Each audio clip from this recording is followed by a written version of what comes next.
My name is Dave Wasierski. At St. John's, I'm the Senior Military Science Instructor for the ROTC program, the Fighting Saints Battalion. I think that I've always kind of had a desire to be in the military and to serve. Both my parents were in the military. And that higher calling just kind of started burning inside of me, and I knew it was time, so I enlisted in the Army. So I enlisted in August of 2005, so I was 20 years old, 2 years removed from high school, active college student, and since then, until present date, I'm currently serving right now. So with that, those CONUS or Continental United States assignments, temporary duty or combat deployments in support of Operation Enduring Freedom in Afghanistan and Operation Inherent Resolve in Iraq and Syria.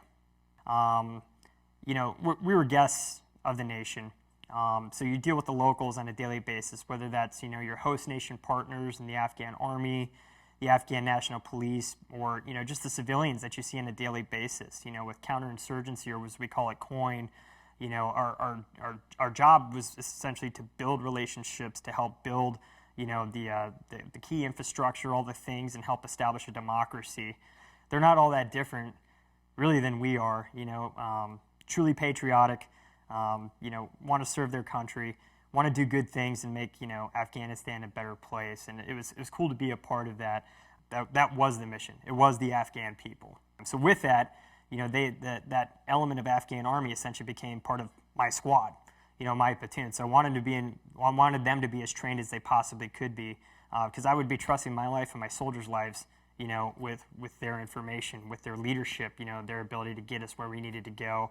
You get what your mission is, you get what your order is, but no one's telling you how to do it. You determine as like a subordinate leader or a junior soldier the best way to execute this.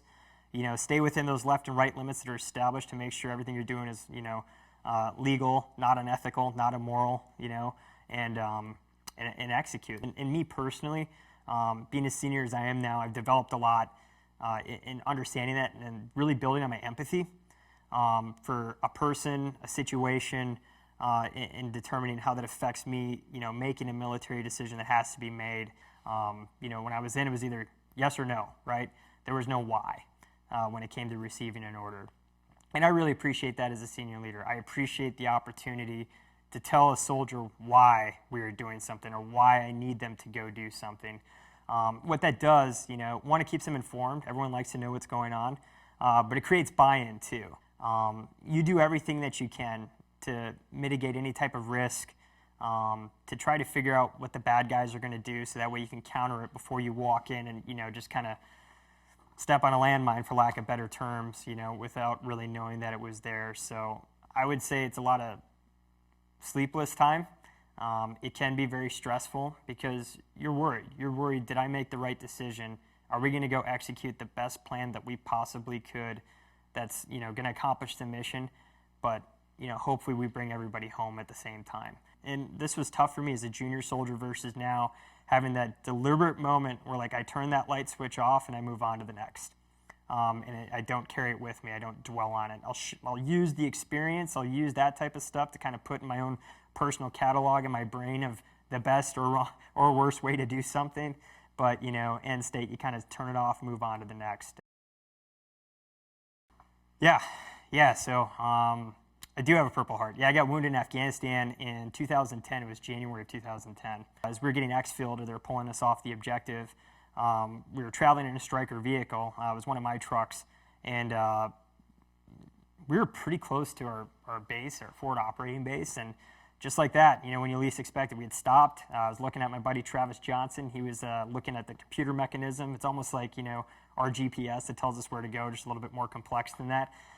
We just talked about how we were lost for a second, and we figured out where we needed to go, and he's like, all right, cool, let's go. And the driver started pulling us forward. His name's Kyle Wright, and boom, just that quick. A lot of people's lives changed very quickly. So, after that occurred, we went through medevac process and whatnot. We lost one guy in that incident. He was killed, and then several of us were injured. So very quickly, I went from being an infantryman that was conducting combat operations to a victim, that was riding in the back of a helicopter on my way to a hospital.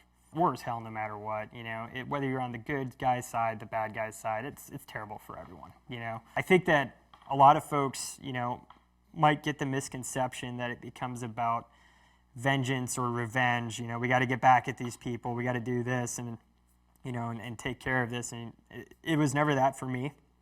I don't know anybody that it's ever been like that for. I felt kind of helpless, but I also felt like I let down my team. I was no longer there. There was someone short at that point for that next patrol when they had to go back out again. Was I pissed? Yeah. I was very upset that happened to me. I was very upset, that a good friend of mine died that day. That was terrible.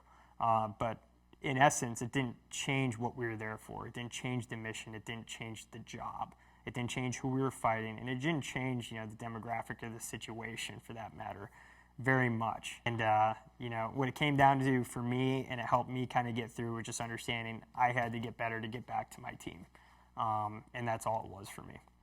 I don't take anything too seriously anymore. It takes a lot to get, a rise out of me because, I am a small part of many people that have deployed and, conducted combat operations that I think has just a broader understanding and appreciation for life and all the things that we were so fortunate to have as Americans, or just, us, TV, Monday Night Football, that type of stuff. It's great, and think about that. That's completely foreign, to a person from Afghanistan. It's wild, But just to have that perspective, I think to simply put it, I'm very appreciative.